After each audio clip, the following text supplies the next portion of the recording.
الحمد لله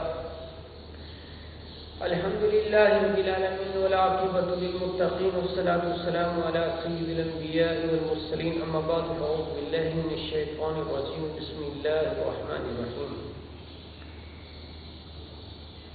يضل به كثيرا ويهدي به كثيرا صدق الله العظيم وبلغنا رسوله النبي الكريم. ناظرین، پروگرام ترجمہ قرآن انوار البرہان و سلسلہ کنز الایمان، موضوع نمبر 15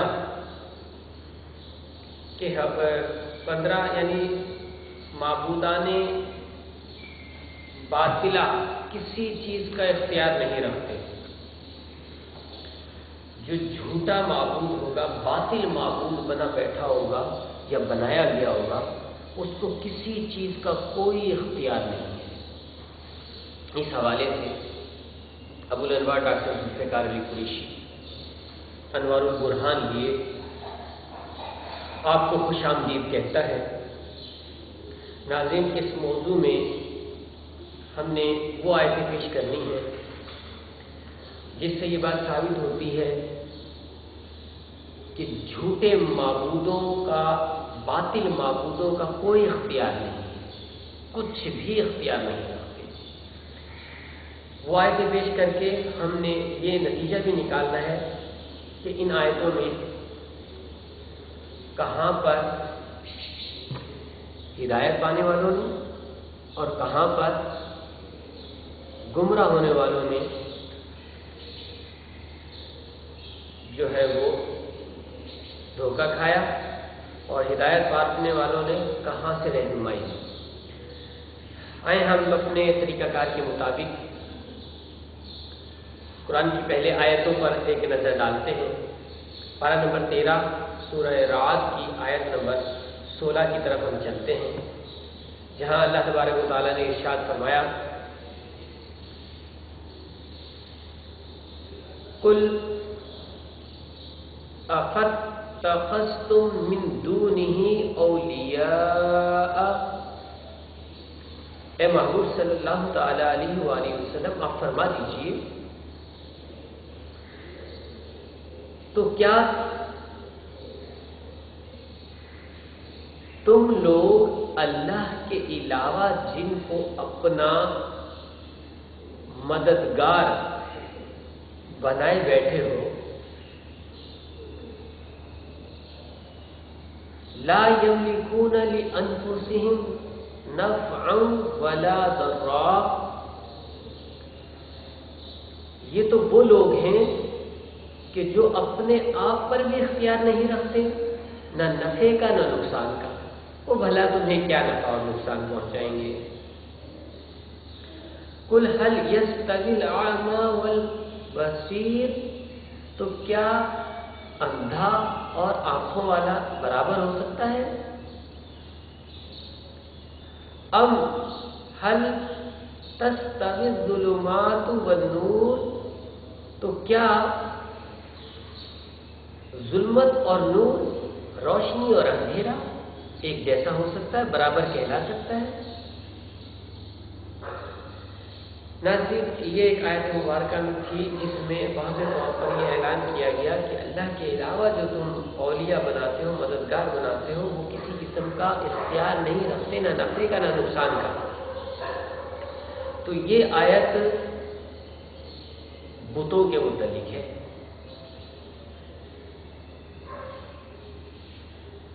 آیت نمبر 16 کی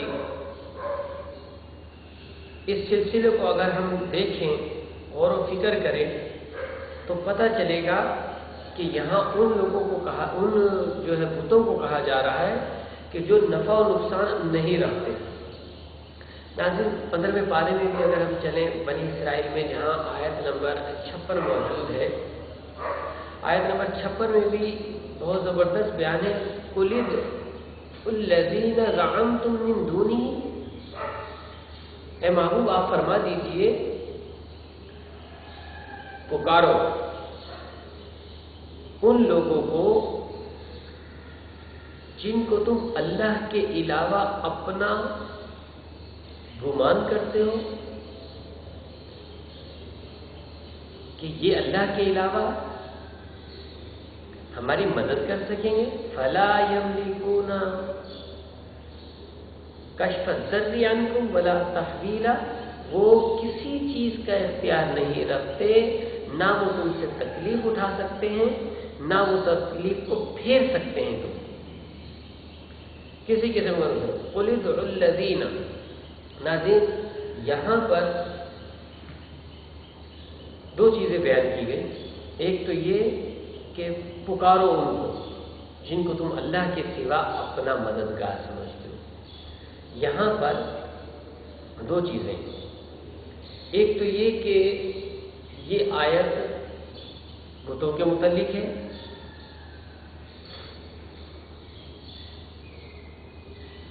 اور دوسری چیز اس میں پکارنے کا ذکر ہے، جس میں لوگ دھوکہ دیتے ہیں کہ دیکھو اللہ تعالیٰ نے فرمایا پکارو ان کو جن کو تم اللہ کے علاوہ مدد کے لیے پکارتے ہو، وہ کوئی کسی قسم کا نفع نقصان نہیں دے سکتے۔ لیکن ناظرین